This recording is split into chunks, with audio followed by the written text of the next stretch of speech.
এক গ্রামে একটা মেয়ে ছিল যে পবিত্র কোরআন তেলাওয়াত করতে খুব ভালোবাসতো। সময় পেলেই সে কোরআন তেলাওয়াত করতে বসতো।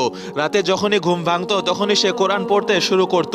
এভাবে বেশ কিছুদিন যাওয়ার পর সেই মেয়েটি মারা যায়। আর তখনই ঘটে এক অদ্ভুত ঘটনা। হঠাৎ একদিন রাতে ওই মেয়েটির মা মেয়েটির রুম থেকে কান্নার আওয়াজ শুনতে পান। তখন তিনি ভয়ে সেই ঘরে না গিয়ে পরের দিন সকালে মেয়েটির বাবাকে খবরটি জানান, কিন্তু তিনি বিশ্বাস করেননি। পরের দিন রাতে আবার তার মা সেই কান্নার আওয়াজ শুনতে পান।